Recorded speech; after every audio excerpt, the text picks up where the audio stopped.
it's editing me here in post. I just wanted to first of all say thank you so much for the support and love. And then second, there's been a bit of an issue with the audio in this one as well. It's not as balanced as I would like it to be. It is quite crisp though. It's just not balanced. And I tried. Unfortunately, I am as good as editor as I was like 3 years ago, which means I'm still pretty shit, and I'm doing my best. So please forgive me, and thank you so much for bearing with. Yeah, bye, and enjoy. Have fun. Hi, hello, and welcome back to the Utojo Hujuri podcast with your girl Aileen.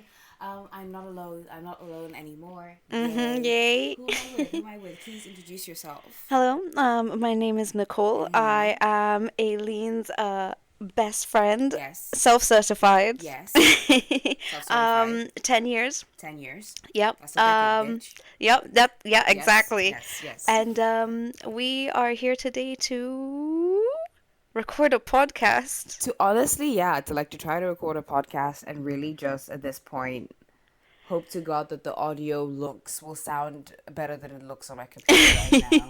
Because to be honest, it looks like we're trying to summon a demon.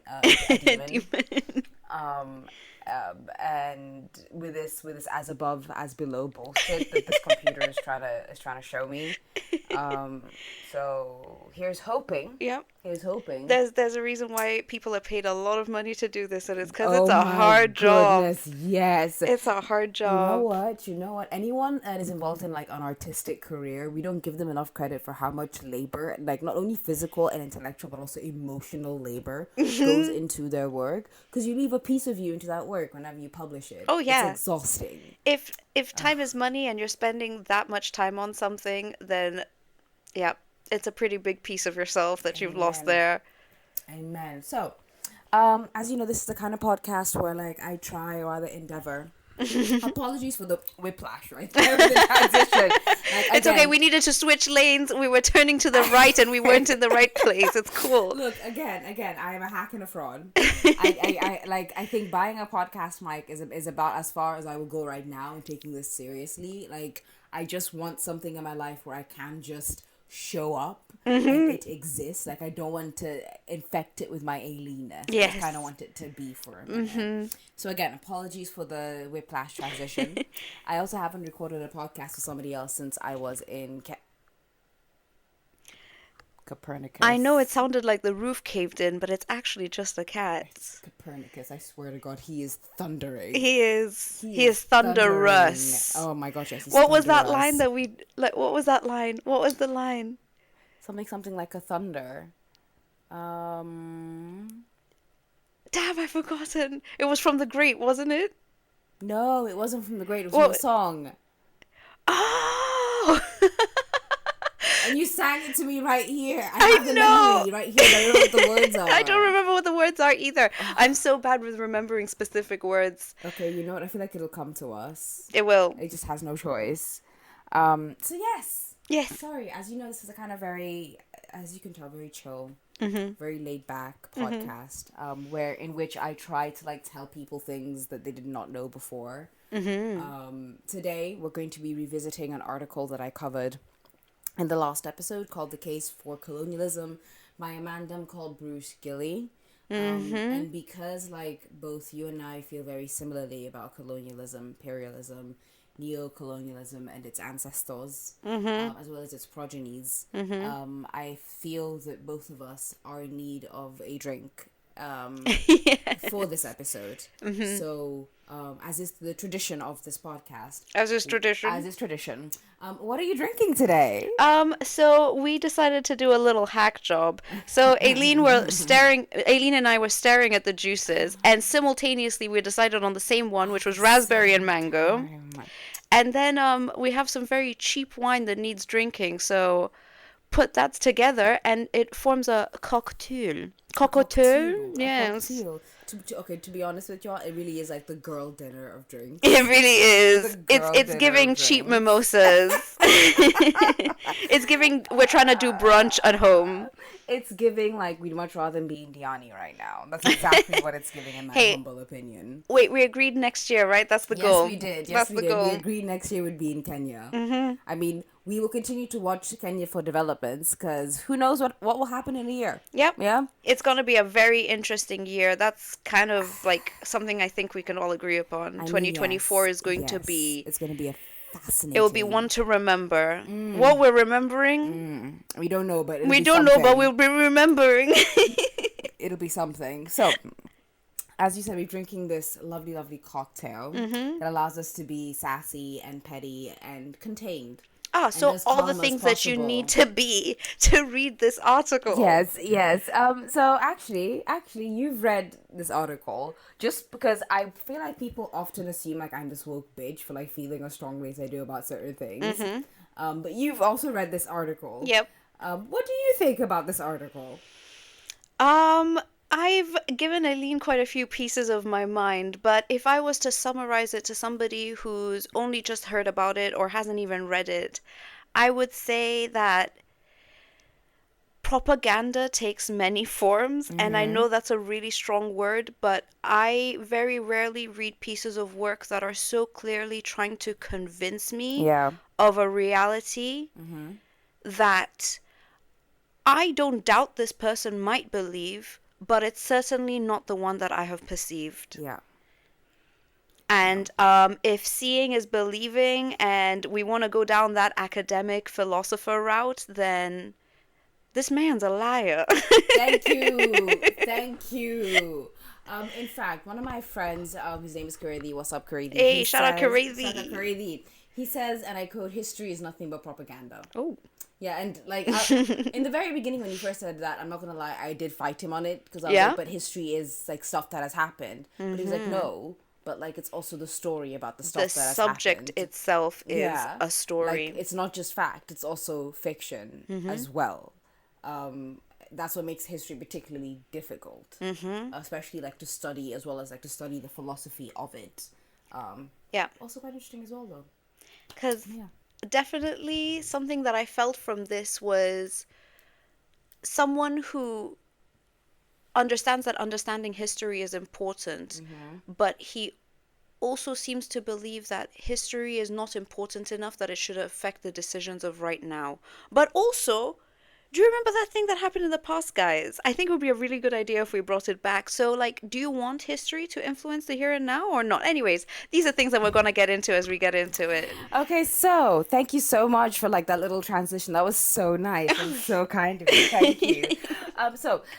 Usually we reserve, like, the first 10 to 15 minutes of each episode just to, like, catch up and, like, say what's up and what's on your mind, etc. But seeing as this is the last episode of the year, assuming I can get it up to edit this episode. Sometimes it is hard to get it up. Oh my goodness, no judgment. No, yeah, like, honestly, we don't judge here. Honestly, no judgment, none whatsoever. Sometimes it is just really hard. There's a lot of on your mind. So much on my mind. Yeah. I can't.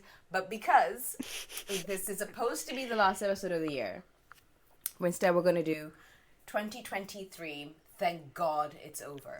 Amazing, that's perfect. 2023, the year in review. Now, I'm going to reference a number of things that have happened this year, and each of us are going to try to summarize our thoughts on that thing in 3 to 5 words. Okay. Given this format, I will obviously avoid referencing, like, the ongoing genocide and ethnic cleansings, the terror attacks, the mass murders, the military actions, financial collapses, etc.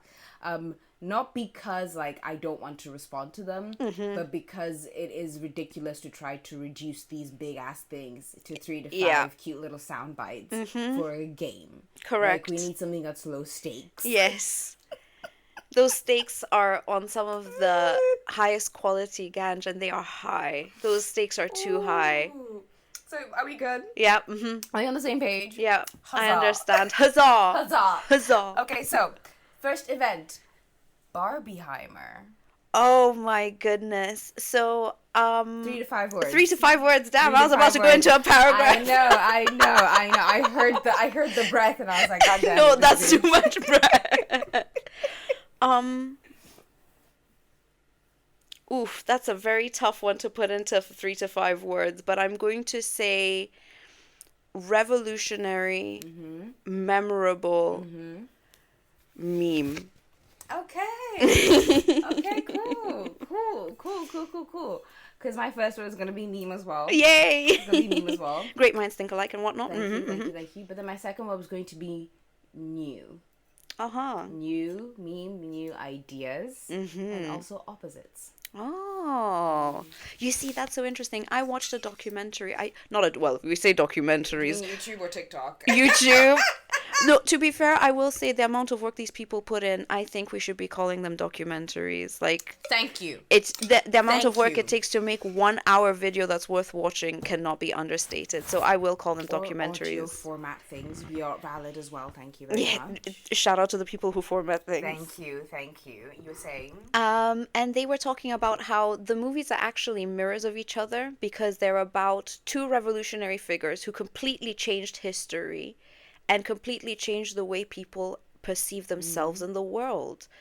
They just come in completely different colors, and one's an explosion of pink and the other one's an explosion of radiation. Exactly. So that was bet number one. Bet number two. Oh, you okay? Yeah. Sorry, okay. That was enthusiasm. Okay. I didn't mean to sound like a wounded animal. Okay, number two. The death of Henry Kissinger. Yay. Okay. About time. How many organs? Okay, I feel like you've I've used up all my words. I shall allow it. In fact, you can have some of my words. Okay. Because my only response to this was good. Good. Yes. These people live so long. Like, it blows my mind. And I've, like, heard so many stories about things that happen in, like, China with organ harvesting and being given to the rich that I can see that. I can see them taking organs from poor people and putting them in their bodies so they live long times. I mean, have you not heard the story about this billionaire, whoever, this 42-year-old? The guy who steals blood from his kids. From his own child. Yeah. And, like, he's been posing around everywhere looking like a shirtless bum. And it's like, sir, you do not look 42. In fact, you look like 57. What the fuck is wrong with you? Yeah. Stealing your child's blood. What the hell I know, right? Send your kid to therapy. Please, they need Send yourself to therapy. All of y'all need this. Your doctor as well. Please, everyone involved needs to go speak to a therapist. This of course ties into a larger issue that I think we're going to discuss further along, which is this idea of progress and being the best, and that money should be able to buy you anything. Yeah. But anyways, let's continue. So, the next event. The coronation of King Charles III. King Chucky. So far fruitless. Okay, that's 3. For me, are you sure? I haven't seen anything. Like, for me, like, when I say are you sure, I don't mean the whole like, are you fruitless or so far fruitless thing, because it's a monarchy. Like, really, what can you do politically, really? I mean, are you sure in that, Charles, sweetheart, aren't you like 75?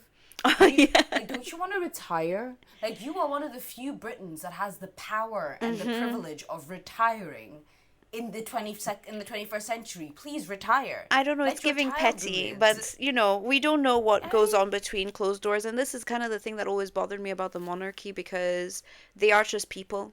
At the end of the day, they excuse the language, but they shit and they fart and they burp just like the rest of us. They get colds, they get herpes. I'm sure they definitely get herpes. They definitely did in the past. Like, Jesus fucking Christ. And why do we pedestalize people who do the same things that we do?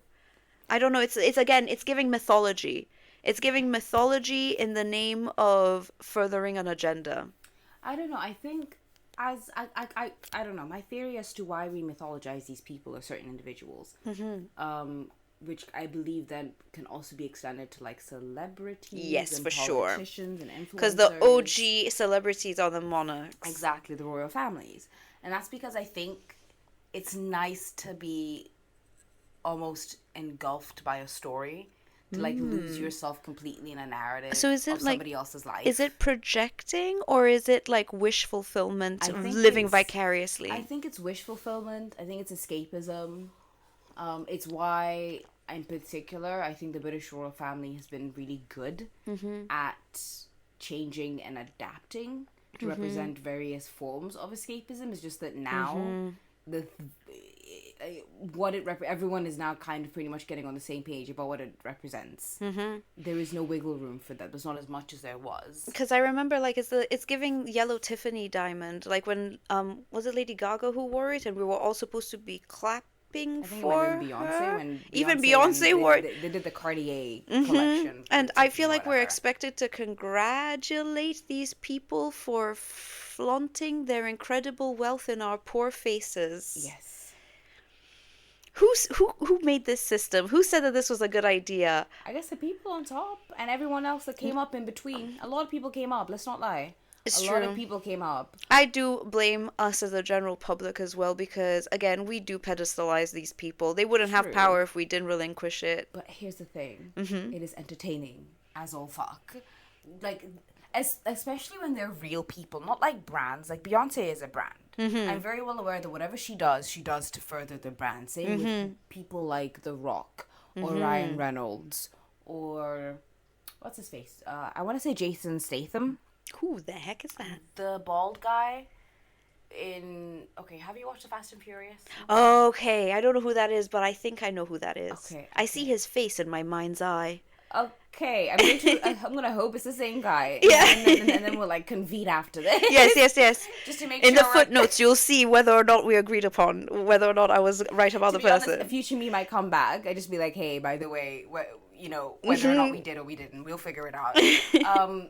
But yeah, I feel like these people are very well aware of like, this is my brand, and therefore I will only do the things of my brand. But the new celebrities, the new influencers, especially the ones that came from reality TV, are kind of chaotic. And I'm here for it. The YouTubers, like, it's just low stakes drama. It's low stakes. It is giving the people clowns and lions while Rome burns. Okay. It's like a virtual circus. It's a virtual circus. Pretty much. Yeah. Moving on. Yes. Okay. Yes. The implosion of the Ocean Gate sub. Can I go first? Yes. Icarus. Icarus. Perfect one-word answer. I have a couple of words. I think they're 5. You can take them. It's 4 words. You can take my extra 4, so you have 8. Okay, I think this is gonna sound kind of mean, but why couldn't I laugh? Everyone was just like, is it moral to laugh at these people? And it's like, you're literally, not only have you spat in the face of humanity to earn your billions, let's not even pretend that you built that all by yourself. No, it's low-cost hands doing low-cost work. So, no, I think, like you said, Icarus. There is a moral to this story, and it's giving irony, it's giving satire, it's giving who wrote this. And we're back from outer space. I just walked in to find you here with that sad look upon your face. Okay. Although, you know what I just realized? They won't know we went on a break. Oh. Yeah. Time is an illusion. Time truly is an illusion. Okay. I mean, we are peeling back the curtain on how a podcast gets made, ladies and gentlemen. I hope you are enjoying the chicken nugget filling before you.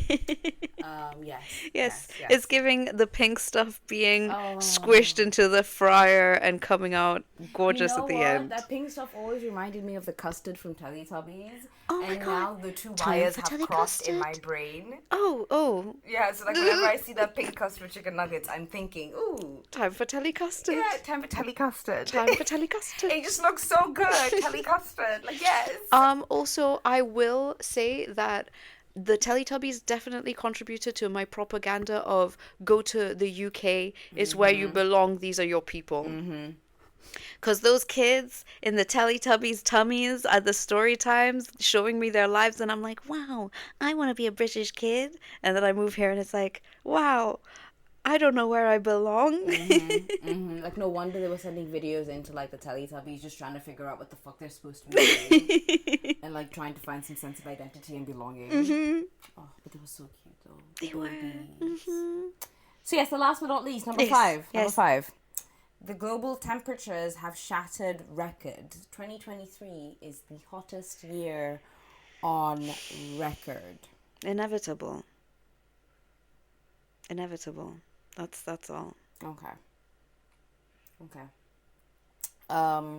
My words are... Okay.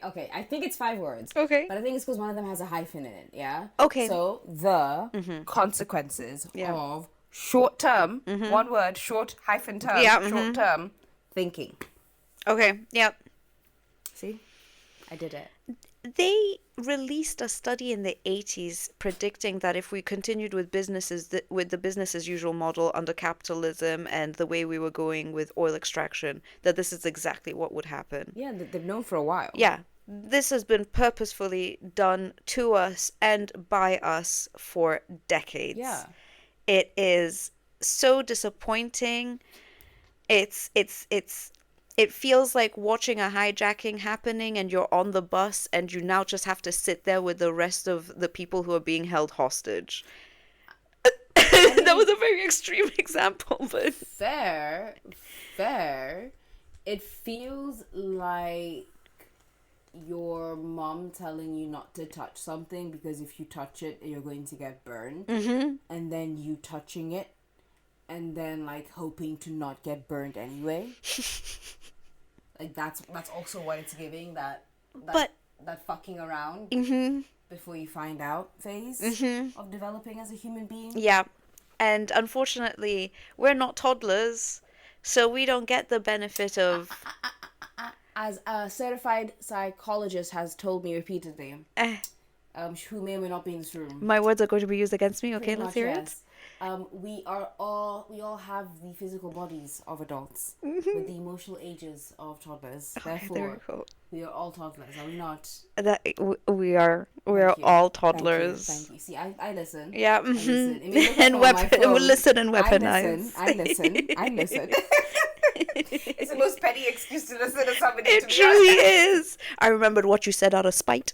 I feel this has been a theme for the end of our years. Yes. Spite is such a powerful emotion. Oh. I know we said that we're not going to talk about Palestine, but I do want to shout out one person in particular, which is Bisan. She is literally surviving out of spite. She posts every day out of spite. She told everyone, I hope you're not enjoying Christmas. Yeah. Like, He's spiteful. Yeah, no, for real. If you're happy, fuck you. That's how Basan feels, because she is miserable. She's had to cut her hair, eat rotten fruit, watch people die. Her family's gone. Her house is gone. She has nothing left. So yeah, spite is a really powerful emotion. I can 100% get behind that. Spite, yeah. Like I say, I really feel like there has been a study that's been done on the power of spite to motivate people compared to other emotions. In particular, fear. Because fear is a very powerful motivator as well. Oh, for sure. If anything, fear is what creates a lot of the problems that we have.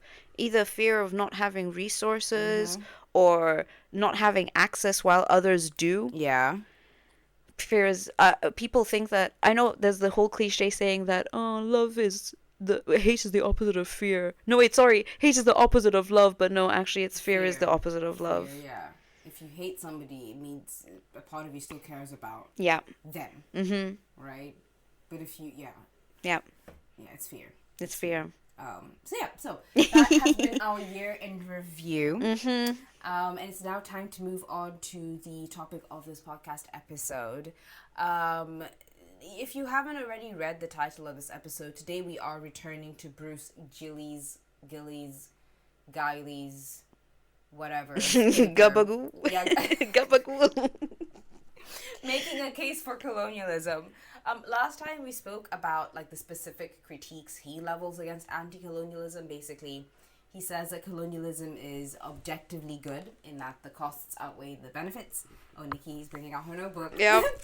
And then that it was subjectively legitimate in that people consented to be governed by the colonial powers. Now, we know why this is bullshit. I spend the better part of 15 minutes telling you why this is bullshit. And because I have expended much lung and much breath to this topic, Nicole, please, I like Peter in The Great, I allow you to coo me from my own podcast. Right, okay, let me Catherine this. Yes, yeah, you better Catherine this shit whilst I eat peaches that, yeah, no, I'm not going to make that joke on this. No! What about the tongue thing? Yes, about the tongue thing. The tongue thing. I found this article fascinating from a third person, like alien looking in on the situation, because I rarely meet a piece of writing that is so representative of what's wrong with people's mentality surrounding oppression, rights, and the West. Because there seems to be such a strong connection with believing that the West is the only solution to all our problems, even though most of our problems are caused by Western ideologies. Even the things that we just discussed in this year in review, a lot of this has to do with Western colonial white supremacist thinking. And capitalistic as well. I can't forget, yeah. Yeah, which to me, capitalism is just a part of that thinking, because to be a capitalist means that you believe in the inherent hierarchy of things, that some people are better than others and should do less work but earn more money because their job is apparently more important. So, about this article, one of the things that I really kept feeling when I kept reading it was Machiavellian. Okay. Machiavellian. This idea that the ends justify the means, which he really tried. Professor Gabagool really tried to use scientific thinking to justify his own. I'm going to say what? What is this? To be honest, is it a manifesto? Is it an ideology? Okay. I thought it was a manifesto because it was reading like a manifesto. But like, I also think it's too short to be a manifesto. There's not enough you can extract from it. No, because I also feel like he's being insincere. There's part of me that feels like he's trying to push the envelope because, like, let's be honest, it's giving Shane Dawson shouting the N-word because it gets him attention. You're saying something controversial because you know that it's going to get people's eyes on you. But as Aileen informed me, this gentleman is on tenure, so he can say whatever the heck he wants. So, oh, by the way, you can't swear on this podcast. This is a swear-friendly podcast. You are very welcome. And for the record, fuck a bitch. Yeah. Yes, but continue. Fucker. Fucking fucker. Okay. And you can tell what sort of colonialism he supports via his justifications for it, because it's giving one-track-minded, and all we can focus on is how it ends. We can't focus on all the things that are going to happen along the way. So God knows what the heck's going to happen. But as long as at the end there is some semblance of what we think it should be, something that already I feel didn't work in the first place. Because I wrote this further along, but if the West was so successful and so good at what it did, why was it such a mess? Yes. Why did they have so many wars and so many illnesses that we didn't? I literally wrote, the West only functions based on the dysfunction of everywhere else because Western rule is inherently unstable and based on the consumption of resources to prevent genuine collective discomfort. I believe that a lot of what our issues are is based on this idea that you can palm off your problems. I hate to bring this up, but it reminds me of South Park's Man Bear Pig. That they just keep signing deals with the man-bear pig saying that, yeah, we're going to have all these nice things right now and then fuck the upcoming generations. They're just going to be screwed and they're going to have to deal with the consequences of our actions. And colonialism, capitalism, the climate crisis, these are our man-bear pigs. These are the things that we are palming off for now, hoping that we don't have to deal with it, but we're dealing with it. And the longer you push it off, the worse it gets. But yeah. Okay, so that is actually a pretty good summary of the first bit of the article. But now we're now going to be moving on to the second bit of the article because I think there are 3 parts. Okay.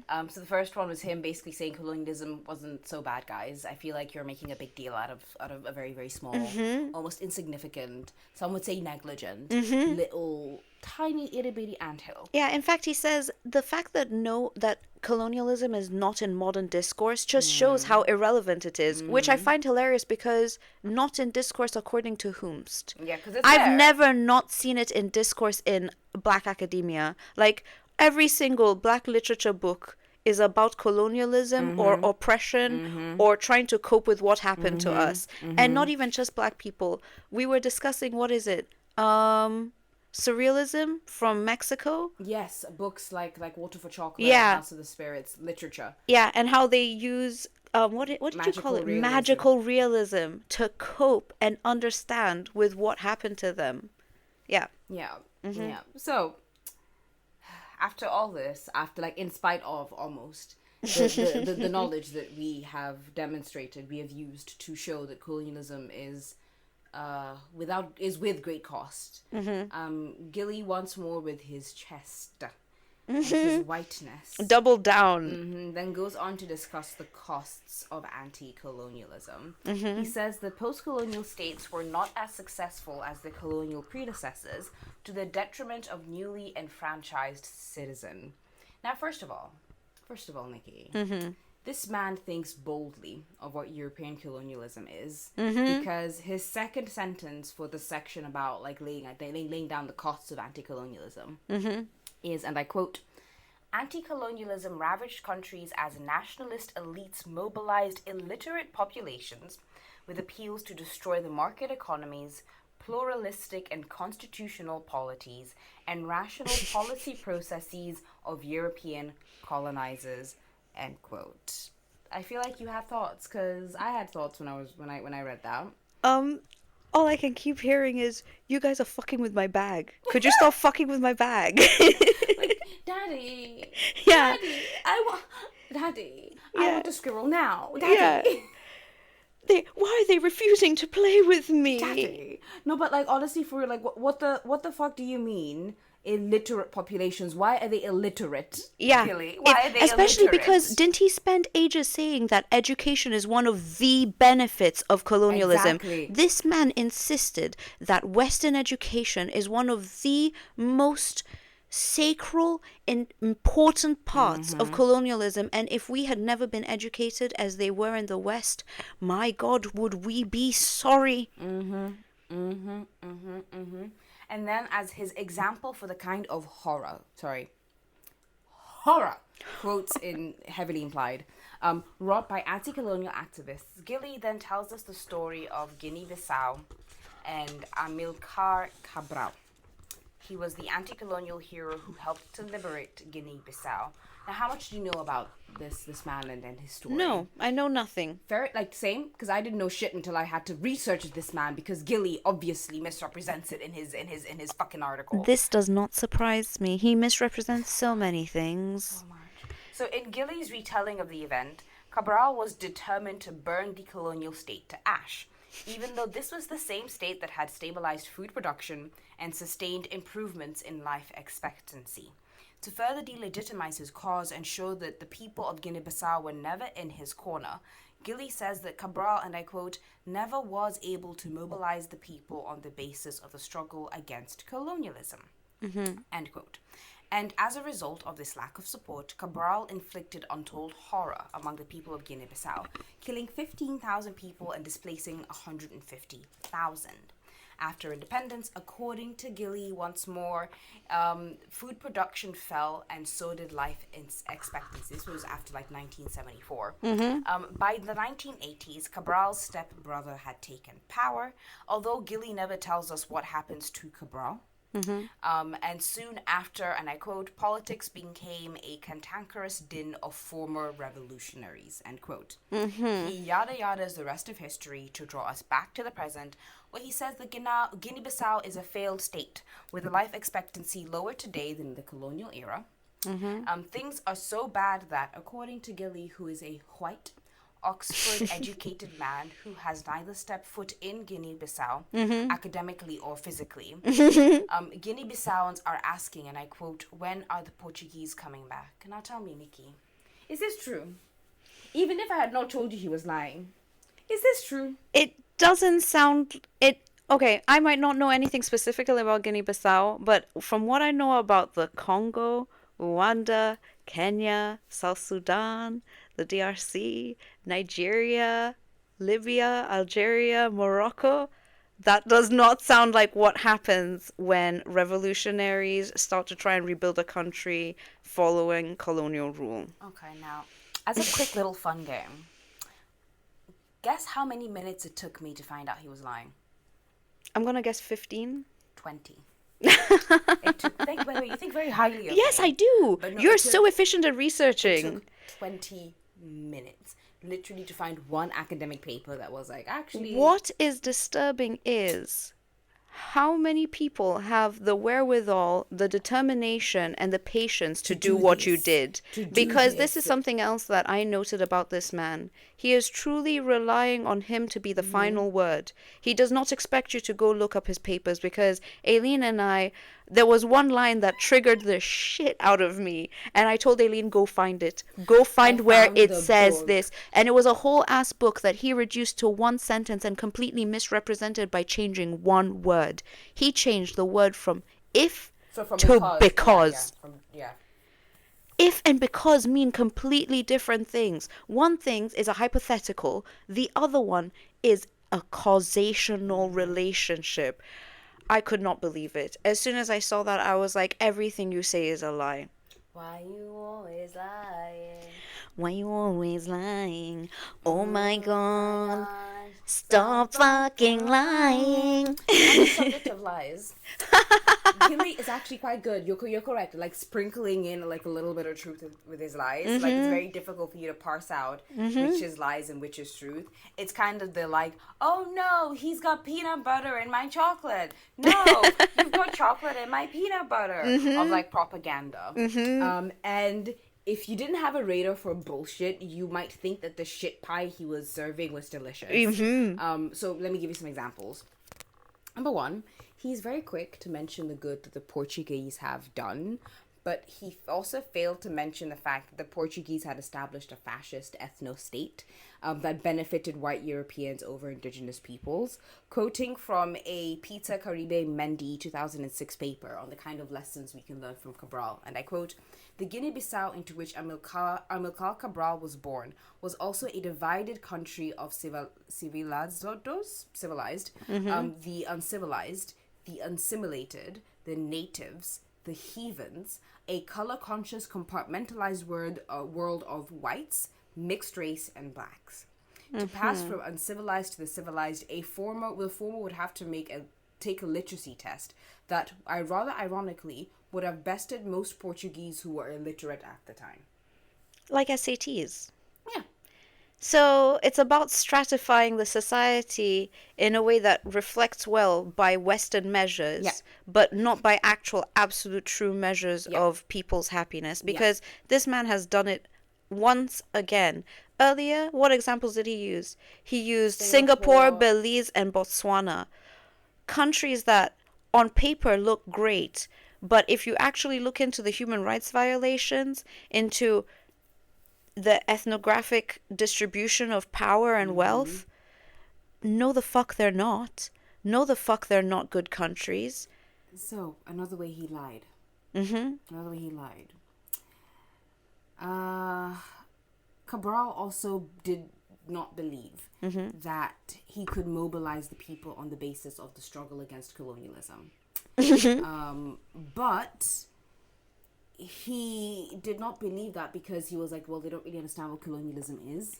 All they understand is that, like, I work on my field for, like, 12 hours a day and don't get anything from it. It's taken all from me. I have been born and raised in this country, yet I can't vote. I can't go to school. I can't go to the doctor. Yeah, I can't participate in my country. Exactly. So, like, colonialism as a word, as a concept, isn't going to be accessible. But saying, like, don't you want some of your wealth back? Don't you want some political rights back? Yeah. Do you want more time? Where are your kids? Like, framing it as, like, an independent struggle, as a right to, like, determine what your own society could be like, is a lot more accessible than colonialism. Because I've seen it time and time again, and it's not just Gilligan's Island that has done it, but I've seen it in so many other colonial papers where they delegitimize emotional pain as a way to justify why decolonialization is not a important process. Because, like, well, you have a house over your head. What does it matter that you don't get to see your family? And I see it in Western families as well. This justification, again, Machiavellianism, where the ends justify the means. Yes. It doesn't matter that we're ruining our marriages, our children's childhoods. Just as long as the ends justify as long the as one means. day that I get to retire and you went to college and you have a good job, see, those are the only things that matter. I set you up. That's it. That's what you should be thanking me when for. I was reading this paper, one of the things that struck me is this idea of participation as proof of success. This idea that because people are participating, because people are engaging, because people are not trying to suggest anything better, then that's just the way it is, and it is the best thing. But I remember there's a song by a rapper called Ren, and he says, but if we teach kids in schools to always be sheep and put themselves before the herd, if there's more money for me. And of course, if somebody is getting something out of the oppression of another, what incentive do they have to ever fight against it? Because the examples that Gilligan uses... Sorry, I keep saying Gilligan. What's his name? Gilley. Gilley. Yes, it's Gilley. Gilley. I mean, I was honestly out here about to enable you by calling him Gillette. Not Gillette. But you know what? It's okay. So, as Gulliver used as an example, he talked about how the army, I don't remember on which port he was talking about, but the army were saying how they don't want colonial rule to end.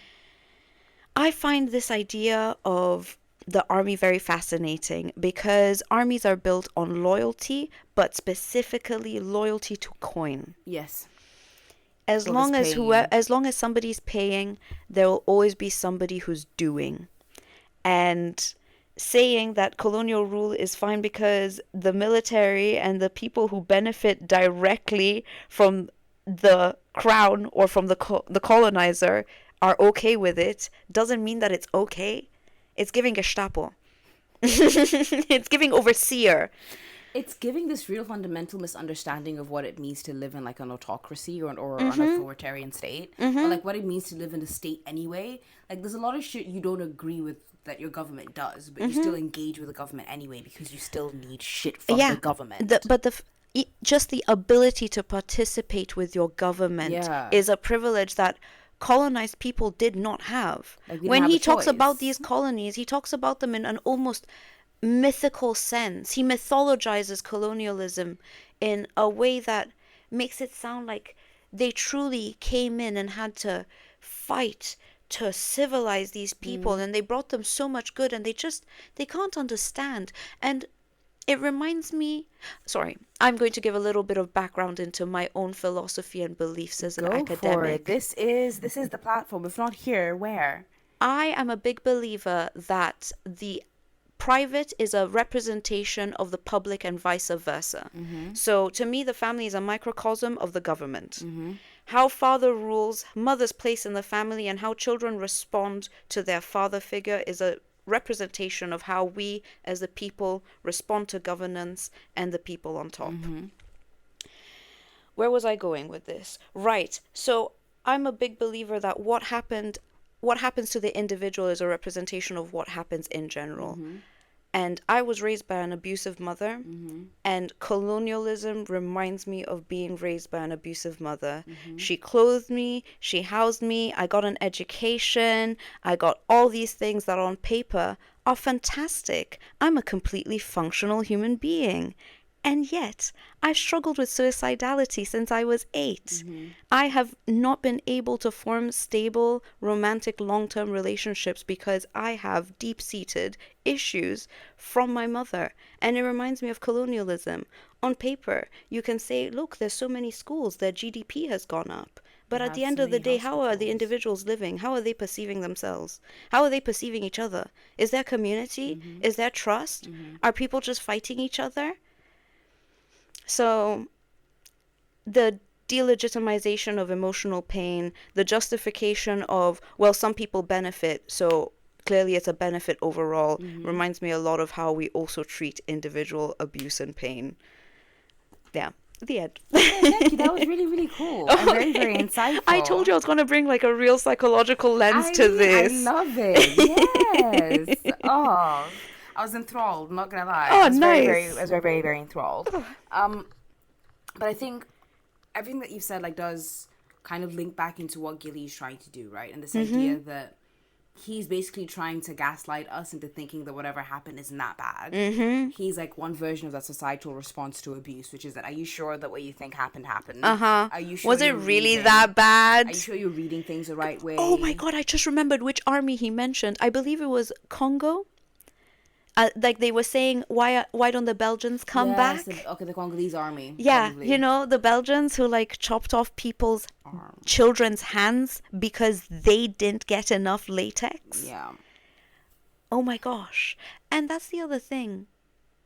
He's relying on people not knowing that sort of stuff. He's relying on people not knowing their history. Because when I talk to my white friends about this stuff for the first time and we're confronting racism for the first time, they don't know these images exist. I have to go and gather these images and show them, look, there was human zoos with black people in them. Look, this was Tulsa. This was the, what was it? Black... What is it? You have to give me a country and a year. America. There was...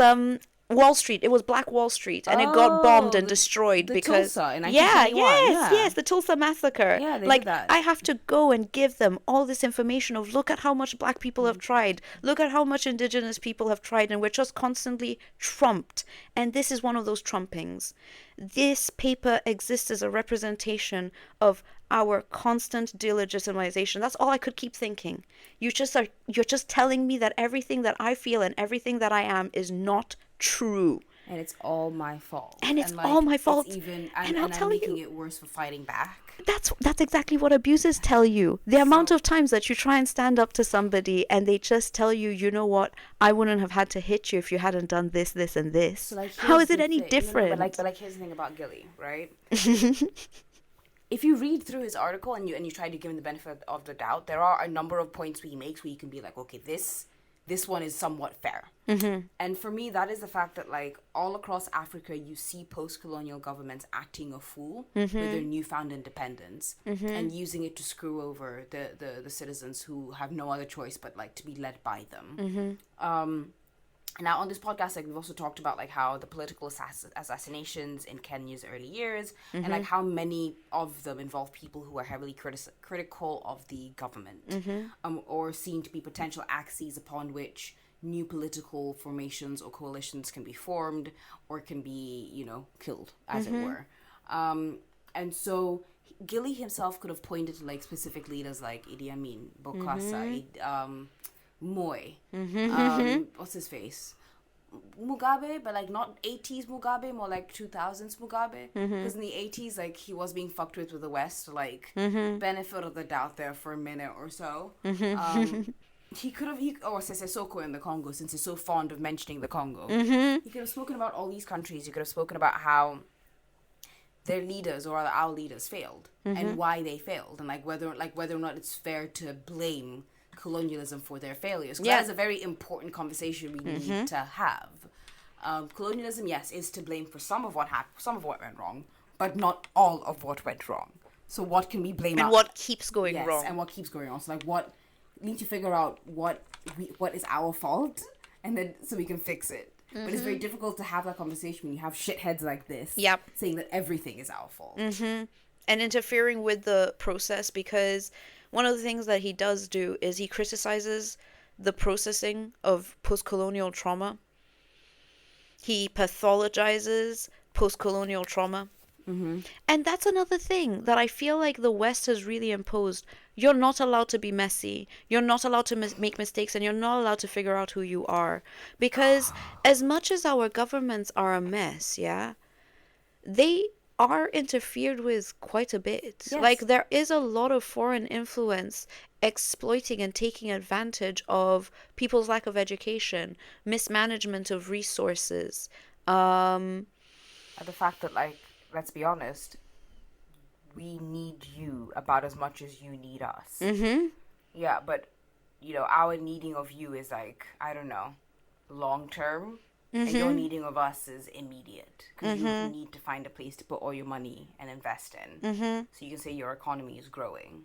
So then more investment comes into the country, which helps build it. Because that's what it feels like. It feels like an allowance that's being given by a parent. And you're only allowed to flourish if you behave and do certain things. Because, like, when you think about the richest countries in Africa, it's all the ones that pander to the West, who allow them to interfere with their governments and actively oppress their people, and then sell their people to those governments. It's so many people I've spoken to, including Aileen, have said that there's no jobs for graduates in Kenya. We're having to export our intelligence. The people who would be able to lead a country, the people who would be able to vote in elections proper, they can't stay in their own countries. The people who have the energy to actually improve the country and get shit done. And the privilege to engage in politics, because it takes time. Even in this country, there's so many people that I'm like, why aren't you voting? And they're like, well, some people don't have somewhere to register. Some people, if they register, their abusive ex might find them. Some people are disabled and don't have anyone to take them to vote. Some people literally don't have the time, because who's going to look after their kids? There's no childcare. There's none of these things, which, again, why are we striving to be like the West when they don't even have childcare? Their hospitals are getting privatized. Their railways barely work. Like, we have the same problems in Kenya. At least we can have our own Kenyan solutions, surely. But whatever. I mean, it's this veneration of whiteness, both as almost like a doctor type stuff, but also skin color. This assumption that, like, the solutions will come from out there, and then we will apply them to our context instead of the other way around. Because I understand people's, like, idea that, oh, but you know, the philosophers, the science, the way they talked about, like, space and astronomy. But, like, recently I found out that even us as Black people, we had our way of looking at the stars and measuring their distance and how they were moving. We've had quote unquote magic, which I mean, like, science, where things explode and there's like, you know, gravity. Like, we understood these concepts. Just because we weren't writing it down the same way they were does not mean that we did not have an understanding. And in fact, we were thrown backwards by colonialism. Yes. Like, part of the reason why I hate stuff like this, and anyone that says that, like, colonialism was good because you got education and healthcare, Rudyard Kipling, is because they make it sound like like colonialism was the only way we could have gotten these things. I know, right? When that's not true. I don't know. Again, it's the mythologizing of colonialism. I understand that to imagine a world where we had developed without colonialism is not possible, but it also feels like that's what he's like trying to suggest. Like, he's trying to create this idealistic world where colonialism wasn't what it was. That's it. Actually, I do want us to go back to something you said earlier. What? About how in international politics, we're not really giving the quote-unquote developing world the space it needs to, like, process colonial trauma and actually speak about it. Instead, we're very quick, by we, I mean the West, is very quick to be like, oh, why are you complaining? That happened so long ago. I feel like you need to let things go. Literally, like, as if Zimbabwe did not get independence in 1989. Are you fucking kidding me? 1989! Bro. Apartheid was in 1994. Like, come on, guys. Like, so was the Rwandan genocide. It has not been long. It's our generation. We still have memories of this. Post-election violence, 2007, is a remnant of colonialism. Because who put the Kikuyus in power? See, the British. The British. The British. Who favored the Kikuyus? The British. Who favored the Tutsis? The Belgians. And then the British. And then the British. Have you not noticed, like, whenever there's a geopolitical conflict that's happening around the world, Britain is, like, particularly silent? Yeah. On, like, how it started. They're like, what a shame. What a shame. What's happening there? What happened? Did somebody say tea? Who knew this would have happened?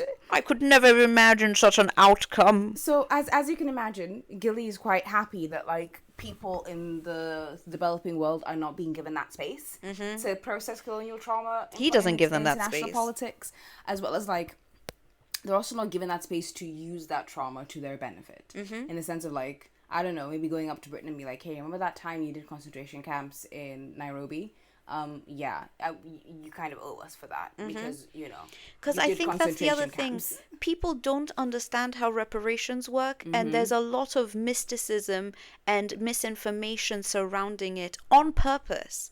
Because what reparations are supposed to do is they're supposed to reinvest in the country all the things that were exported, the labor, the tea at a reduced price that is not what it's worth, the coffee, the coming into the country with visas that don't cost anything. The land that you sold. Yeah. And got money for. But, like, here's the thing. Reparations will never, ever work because Britain expropriated more wealth from India than they are currently worth right now. Oof. I think they took like $45 trillion worth of wealth from India. Oof. I think Britain's GDP, if I'm not mistaken, is either 2.7 or $27 trillion. So the economy literally cannot afford to repay back one country. They're working at a loss. And that's India. Which means they could not afford to pay back the US, Australia. The least that Canada, you can do is just leave me the South fuck alone, Africa. Honestly. The least that you could do is just let me, like, figure out my government, honestly. Ghana. But that's the thing, though. It's not, to me, that wouldn't even, to me, reparations would even include giving us education and allowing us to come back. Yeah. Because one of the things that I always hear Brits complain about is, you come here to get educated and then you leave. Yeah, but that's what your government told me to do. Yeah, they literally told me to fuck off. Like, they took away my visa, mate. They will make sure in the interview that you are, God help you if you're called for. They will basically ask you questions whose purpose is designed to ensure that you have plans to leave. When you finish your degree, that, like, you do want to come back and that you know what you're going to do when you come back and that you have, like, some sort of way of making it happen. Yeah. Because they don't want you to stay. Yeah. Yeah. Thanks, colonialism. I mean, yeah, thanks, colonialism. Yeah. So my ancestors were tortured and brutalized for me to have to work twice as hard. Yes, but thank you, colonialism. But thanks, colonialism. Thanks, Gilley. What's his name? Gillette. Yes. Gillette. Gillette. Or Goujon. No, yes, Goujon. I love Goujons. Goujon. But yeah, no, like, that's another thing that Gilley, in this section anyway, that really pissed me off about what he was saying. This idea that, like, it's good that these countries are trying to use their colonial traumas. For example, Kenya maintaining really strong diplomatic, economic, and political connections with the UK because the UK was a former colonizer, as opposed to, like, severing all ties. The reason why I have an issue with Gilley when he says that is because he completely ignores the fact that, like, people didn't have a choice. If you didn't side with your former colonizer, you got nothing. You were fucked in the A. And that happened to so many countries in Africa that by the time Kenya was trying to decide, what do you do for independence, we were like, no, it's okay. I'm sorry to make it from public to private again, but it's giving a parent who their child has disagreed with them, so they're just kicking them out of the house and making them homeless. And then being surprised that the child now has to engage in prostitution and drugs and drug dealing and ends up in prison for trying to survive after being left with absolutely nothing. Because it's not like Kenya was invested in for the good of Kenyans. It was invested in because it was just another place for them to do their commerce and to get their stuff done. They left like petulant children, throwing their toys in the pram and saying, fine, if you don't want me here, then I'm just going to leave. And they left to other white settler colonial states like South Africa or Zimbabwe. Which, again, who are the richest countries now? I wonder. I ponder. I do. So yeah. No. But yeah, like that's the thing. Like Gilley consistently does this shit. And he does this right as he's about to say that, like, when these countries protest their perceived slights too strenuously, they will experience dire consequences for human welfare, saying, and I quote, "A sobering World Bank report of 1996 noted almost every African country has witnessed a systematic regression of capacity in the last 30 years. The majority had better capacity at independence than they now possess." End quote from Gilley. But why? But why? But why, Gilley? Why? But why, Gillette? You've only told us one part of the story. You haven't actually explained why, sir. Because I feel like I'm being gaslit because that's not what I perceive from my country. From all the countries that even surround Kenya. Also, what I find fascinating, absolutely fascinating, is that he's citing a 1996 World Bank report, which means that you are citing the guys who introduced structural adjustment programs that are responsible for the very lack of capacity that you are complaining and bitching and whining literally about, who are now trying to like cover their tracks because they know, oh fuck, my this God. was not again supposed to happen like this. This person is relying on somebody not even being illiterate. He's expecting some level of literacy but not knowledge. Yes. He's expecting you to not think critically about this. He's expecting you to not have knowledge about certain things. Mm-hmm. Yeah. And to also have biases against certain things. Also, there are people that say the reason why Africa has no capacity after independence is because the capacity that we had at independence was false. It was literally the colonizers' That's capacity. exactly it, yes. That's what I was saying, yeah. It was never supposed to create a state. It was always supposed to treat, like, basically do a business. Yeah, it was just a business transaction. It was not an investment. Yeah, it's very different. So... Because that's the other thing, the mythologizing, making them seem like they were heroes who came and saved us from our savagery, that we had no other choice. The way we were living was absolutely dire, and if they hadn't intervened, God knows what would have happened. Yes. But I've told Aileen this story, this will be the third time I'm saying it, because to me it is such a representation of the colonial mythology. The native Southern American people were so disgusted and taken aback by the Spaniards when they arrived because their mouths were so rotten that when they walked through the villages, they left an aroma. The native people could not tolerate to even be close to a Spaniard because their mouths were festering. And yet, the native people had oral hygiene technology. I can imagine the side-eye, just like the... Another thing, C-sections. Uganda. Who brought it to the West? A trans man. Another thing, I think also I didn't know that. Yeah, a trans man brought it to the West. Okay, I have to learn more about him. Okay. Because, like, also in Kisii, they had a history of doing, like, brain surgery. In pre-colonial Kisii? Yeah. So, abortions, we've always, like, native people have always had abortions. We've always had birth control. Why did we not have population problems? Why did we not have the same diseases? That y'all had. Because one of the things that I've always said is, one of the reasons maybe the West developed is because the environment, the weather, the harshness forces you to have to be quote-unquote ingenious. But for us who we were comfortable enough, we didn't have to focus on those things. So using that as a measurement of intelligence and civilization and development is Eurocentric, but also false. I also think, like, it's not just the weather as well, right? It's also the fact that, like, Europe is quite flat. For the most part, you can get inventions and knowledge from one point to the other. Like, things can move. Whereas with Africa, you have this big-ass thing called the Sahara Desert. Yeah. Like to get from even West Africa to East Africa was a Bantu migration. Yeah, that took hundreds of years. Oh, the trip from Mecca to Timbuktu was a whole thing. Like the use of salt was so revolutionary for a reason. Yeah. Again, first maps made by Muslim people. Anyways. No, that's the point. That's the point I'm trying to make. If information and trade is not happening like that, it's not making its way to the interior. Like you can't really you can't really blame us. Yeah. Can you? Right? It would be like judging Europe on all of its peasant population. Again, it's like my mum getting mad at me that I don't know how to read a clock, and she's never taught me to read a clock. Yes. Yes. But here's the thing, like, Gilley, Gilley is very blind to like the realities of colonial rule and its legacies long term.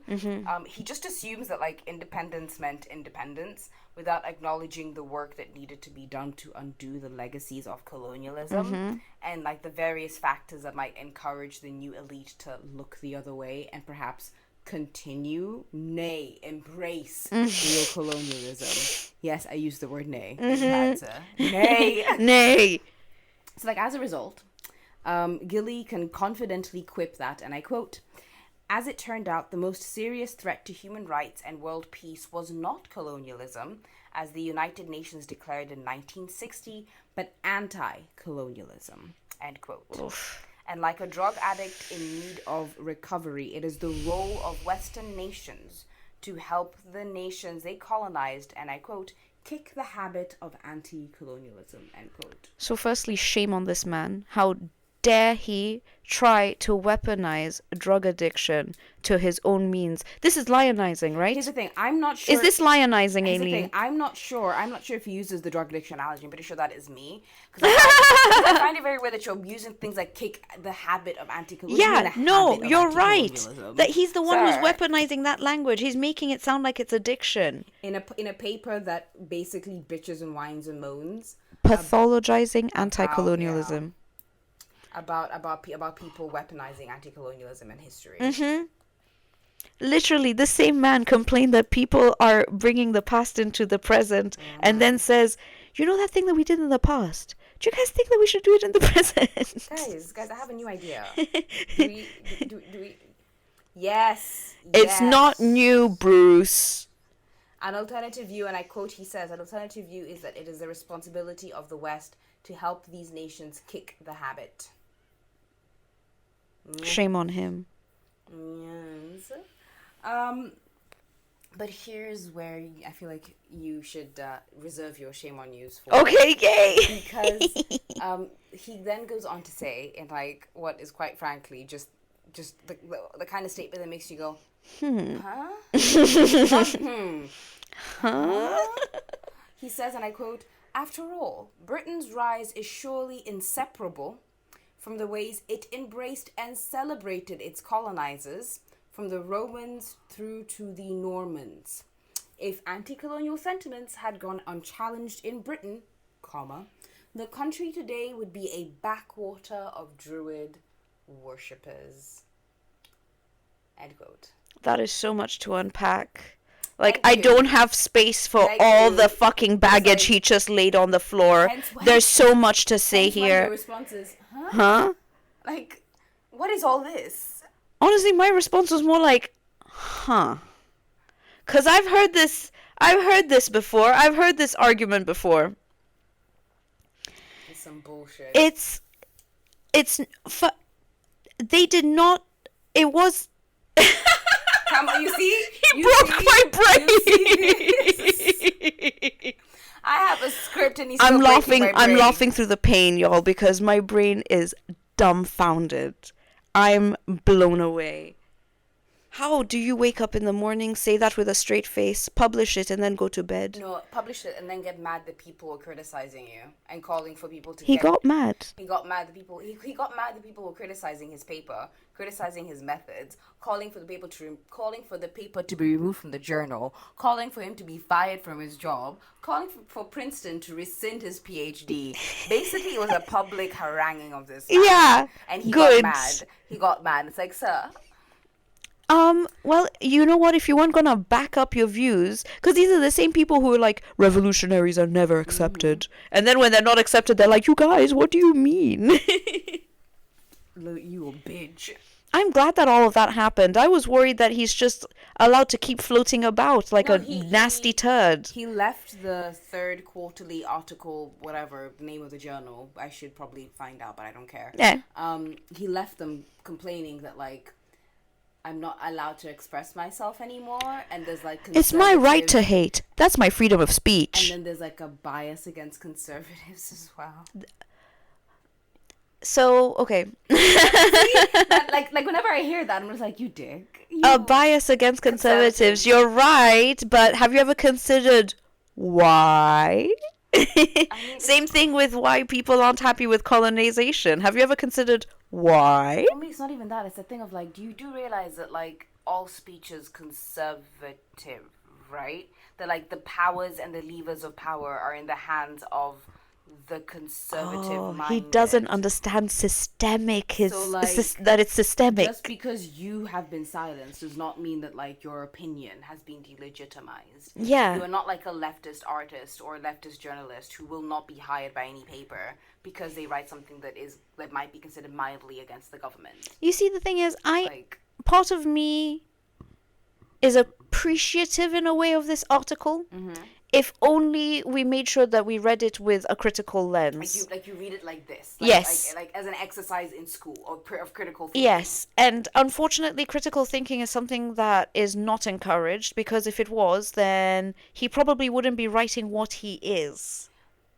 I don't know. I think for me the problem comes in when you because I currently am getting my PhD. Mm-hmm. And I can see how people with the PhD think that because I have a doctorate, I'm capable of learning about and speaking on areas of knowledge that are not my layer of expertise. Mm-hmm. His thingy of expertise is like democratization, good governance, economics. It's like political economy and political science. Yeah. Colonialism is not his area of expertise. Mm-mm. Had he approached this question and this topic from his area of expertise, we could have chatted, because then he would have been speaking on a much more solid footing. Mm-hmm. But it's this idea that, like, because I did one thing, I can do another without acknowledging that this is a completely different thing. Mm-hmm. I think that's what bit him in the ass. One of the things that bit him in the ass. So this is reminding me of my issue with academia at the moment, and it's one of the reasons why I was so hesitant to go back to school. Mm-hmm. Unfortunately, there's no fucking choice, because if you want to work with people and their psychology, you need it. But one of the things is that recently, for example, in behavioral psychology, there's been a whole upheaval from Yale, because a particular woman, I've forgotten her bloody name. I suck with names, by the way. Okay. Great with numbers, though. Suck with names. She released a paper that was investigated and was found to have false information. She did the same. And it turned out that it wasn't just this paper. It was even an original paper that made her famous in the first place. And this woman had TED Talks. Oh, shit. She inspired like a whole new generation of thinkers. Yeah. The person who I was watching reviewing her situation is somebody who has cited her in his own papers for behavioral psychology. Oh, the ripple effect. Yes. And it's just thrown what was already a very precarious thing, academia, into a whole, A, what is science, B, how do we measure it, and C, who decides what is worth researching and what's not? Who decides what is an opinion worth having? And also, money allocation, because one of the things that I realize about this situation is that it's rotting from the inside because of money. The reason why she had to make up these lies is because her funding was going to be reduced, because for whatever reason we love scientific theory, but when it comes to scientific practice there is no respect. Not finding anything is just as important as finding something, because what we are not able to see is something we can cross off the list. To add on, repeating a study is just as important as finding something out for the first time. Exactly.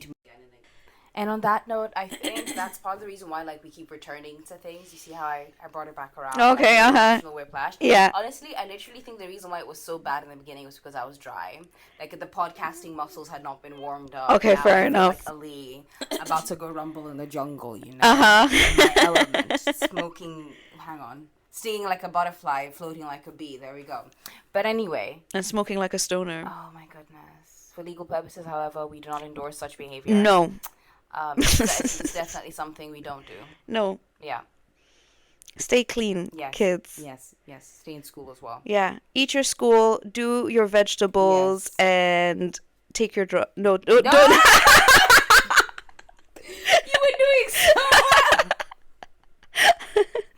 were doing so well. I was doing so well. You were doing so well. I was doing so well. You know what? On that note, we're just gonna go have girl dinner. Yep. What are we doing tonight? Is it the Spider-Verse? Yes, okay, she's never watched Across the Spider-Verse. Yeah. So she's gonna watch it for the first time. She's gonna realize that this movie is like 5/6 of my personality. Literally. Like, good luck. You'll start to understand why, like, so many things about it will make so much sense about me now afterwards. I love it. But so far, it's been so good. You're gonna love it from an artist standpoint as well, because the animation is sick, fucking sick. Brilliant. Anyway, all right. Yes, let us start the evening, because I also do have a phone call in 34 minutes. Oh, okay. All right then. Bye, guys. Thank you for listening. Bye-bye. Happy New Year. Oh yeah, Happy New Year. Bye-bye 2023. And hello 2024. Hi 2024. I'm going to be tentative with this one. I mean, okay, you know what? Bye. Bye.